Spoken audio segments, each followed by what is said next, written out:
Hey everyone, welcome back to the channel. Today we are taking a look at the Grays Market Shiv. Future Radjack here. I totally forgot to include the TLDR that I've been trying to do in my most recent videos, so I'm just going to include it now. Please forgive me. The TLDR on this one here that I'm going to get into is the ship is a very squishy combat ship with a single size 2 shield that has plenty of pilot firepower and holds a 32 SCU container. Something that I think is a good ship and it's well placed within its price, but I'm just not totally sure if it's worth having given the squishiness of this ship. Anyways, we're going to continue on with the video now. Please forgive me for this weird little insert for the TLDR. Now, this is very likely a nod to the gray market online for ship purchasing, but let's get into it.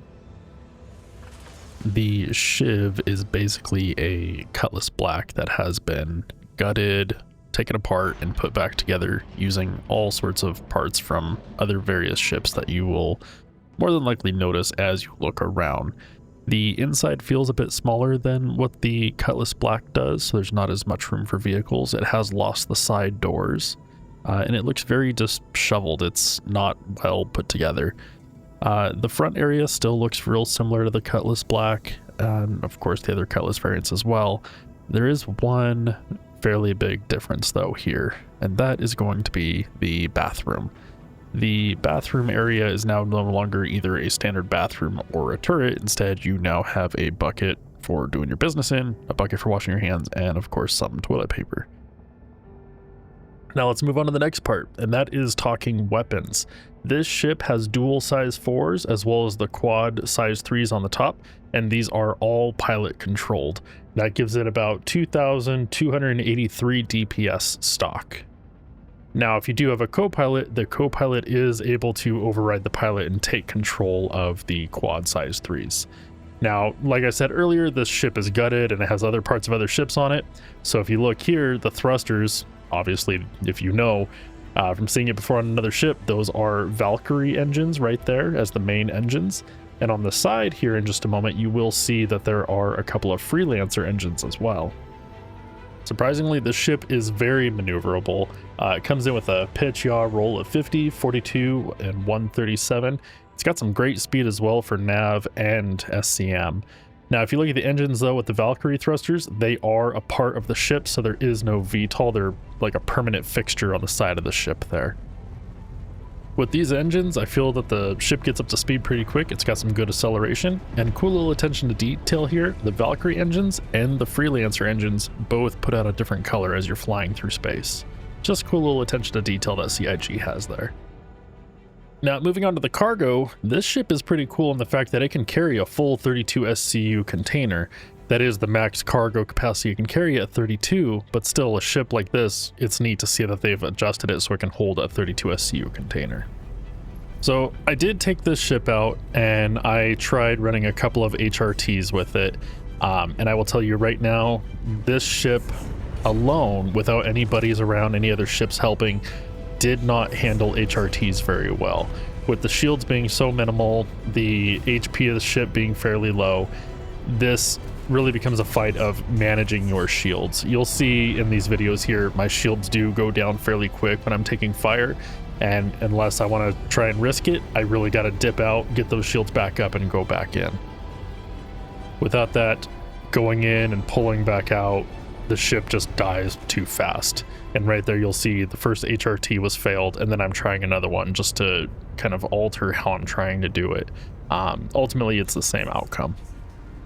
Now, I did also go in and pull some information from some other ships to try and compare ones that are kind of close in a similar role with some firepower and cargo carrying capacity. And you can see the Shiv outclasses all of them in maneuverability. Where it starts to fall behind a bit is its shielding. The Shiv is going to have the single size 2 shield where others are going to have a little bit extra shielding for that little bit more survivability. So with all that being said, let's start looking at some pros and cons. The pros of this ship, it's got plenty of pilot DPS over 2,000. It can hold a 32 SCU box, and it's extremely maneuverable for its size.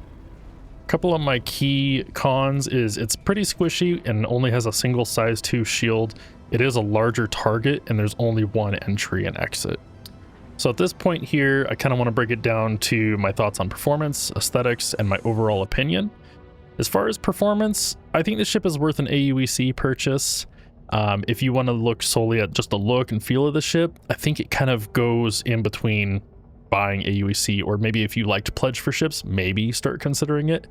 For me, overall, I'm kind of landing between making an AUEC purchase or pledging. I currently have as a pledge, but I'm kind of back and forth on what to do with it. I'm not entirely sure. It feels a bit like a starter ship that has kind of upped the bar a little bit in terms of what it can do. But at the same time, is it really a starter ship at $150? I think it's at a good spot. I think it holds good cargo at 32 SCU. It's got great firepower, and I love that it's all pilot controlled. But the squishiness has me hesitating, so I'm gonna have to spend some more time with it and see. But as of right now, I would slot it between AUEC and pledge. I think either of those, you can go good either way. It just depends on what you do with your game. Do you buy ships with AUEC, or do you usually pledge? Well, that's gonna wrap this up. I was trying to keep it fairly short. I hope it was helpful. But just a quick reminder, I do have a website, radjack.net, where I have plenty of Star Citizen tools. I have my cargo grids on there as well, and I'm constantly looking for things to add. So I have that there for it to be helpful for you. And if you find anything that you think would be helpful to include, feel free to stop on by my Discord and drop me a message in the feedback channel and just, let me know what you think I should add in, especially if you know of any tools that I haven't already included. Last thing to say here would be that I do try and stream on Twitch once in a while. I got 2 young children, so it's just depending on when I have time to actually do it. But if you ever have a chance and you see me online, I would love it if you'd stop by and just said hi. But that's going to be it from me for now, so I hope this is helpful, and I will catch you in the verse.